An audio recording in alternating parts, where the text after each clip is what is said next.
They said Chidima makes the best wedding dress, the kind that will have people asking, who is her tailor? But there was only one problem. Almost every bride who wore her creation never made it to the altar.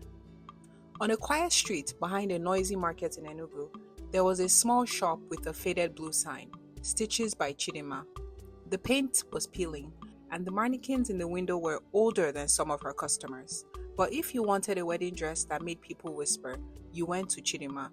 She was not the cheapest, but she was the one whose dresses looked like they understood the woman wearing them. But there was only one problem. Almost every bride who wore her creation never made it to the altar.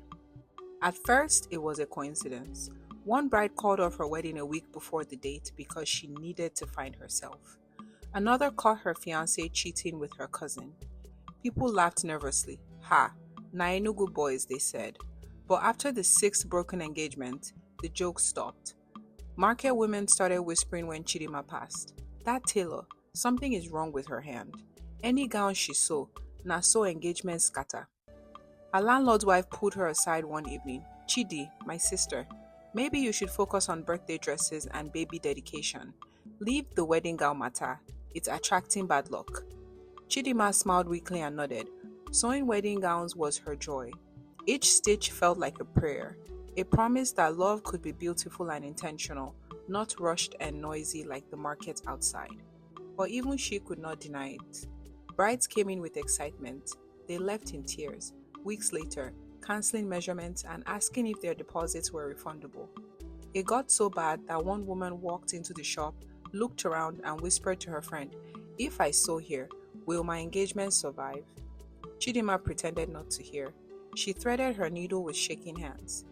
One hot afternoon, a woman walked in carrying her engagement ring like it was made of glass. Her name was Amara. She was not like the others. No loud entourage, no dramatic aunties. She came alone, sweat on her forehead, determination in her eyes. "I want you to sew my wedding dress," she said. Chidima almost told her to leave. "My sister, maybe you should check the new place across the road. They even have air conditioner." Amara shook her head. "No, I've seen your work. I want you." Chidima sighed. "You've not heard the gist?" "I've heard," Amara replied calmly, "that every bride you sew for ends up not marrying again." Silence. "And still, you came?" "Yes," Amara said, "because if my wedding scatters, it should be because it needed to, not because I was too afraid to choose who I trust." There was something in her voice, steady, unshaken, that made Chidima's fingers tingle. "Tell me about him," Chidima said quietly.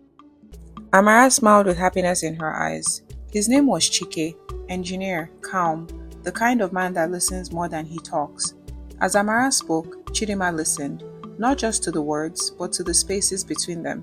She had learned over the years of fitting dresses and adjusting veils that the way a woman described her fiancé held secrets. The ones who rushed through details were usually hiding something. The ones who only talked about money, their stories always ended the same. But Amara spoke differently. She talked about how Chike once waited in the rain so her younger sister wouldn't walk home alone, how he brought her mother medicine without being asked. No man sounded perfect, but this one did not sound like a danger. "All right," Chidima said, "let's sew." As the gown took shape, gossip intensified. Neighbors watched Amara enter the shop repeatedly. "Another customer," they muttered. "We'll see how long this one's engagement lasts." One evening, as Chidima pinned the lace along the bust, Amara winced. "Is it too tight?" "No," Amara said. Then after a pause, "Do you ever feel responsible for the others?" Chidima's hands froze. "I'm just a tailor. I sew what they ask for." "But you see things," Amara said softly. "I can tell. The way you look at people when they talk about their fiancé. Like you're measuring the truth, not just their waist." Chidima swallowed. She remembered the bride whose groom refused to come for fittings. The one who laughed too loudly when she said, "I trust him, I swear." She had seen red flags, heard stories, felt heaviness in her chest, and every time, instead of speaking, she had folded her lips and folded fabric. "What is my own?" she had told herself. "If I talk and they still marry, they might hate me." So she sewed, and weddings broke themselves. "Maybe the problem isn't your gowns," Amara said quietly. "Maybe the problem is your silence." The words cut deeper than any scissors. 2 weeks to the wedding, Chidima finally met Chike. He came to the shop to pick Amara. He greeted everyone, even the apprentice who was dozing by the machine. He thanked Chidima for taking care of my wife's dream dress. Most men just said nice and checked their phones. When Amara stepped out in the unfinished gown, there was a mirror propped against the wall. Chike turned to look, and something shifted in his eyes. His smile softened. His shoulders dropped. He looked like a man staring at a miracle he didn't think he deserved. Chidima watched closely. There was no hint of mockery, no distraction. Her chest strangely felt light. After they left, her apprentice, Ifeoma, grinned. "Auntie, this one go marry. I feel it." Chidima wanted to believe, but fear had become a habit. The morning of Amara's wedding, the sun rose reluctantly, as if unsure whether today would end in celebration or tears. As Chidima adjusted the final hem, she felt a heaviness in her stomach. Not dread this time, but responsibility. "Auntie, you are quiet," Ifeoma said. "I've been quiet for too long," Chidima replied. She turned to Amara. "Before you go," she said, voice low but steady, "I have a question, and answer from your soul, not your fear." Amara nodded. "If this dress disappeared, if the hall cancelled, if all these people did not come, would you still want to be married to Chike in a small room with just 2 chairs and a pastor?" Amara closed her eyes. Tears slipped out, slow and sure. "Yes," she whispered. "I would marry him in a classroom with plastic chairs if I had to." Chidima's shoulders relaxed. "Then go," she said softly. "And may this be one wedding my stitches do not have to save, only celebrate."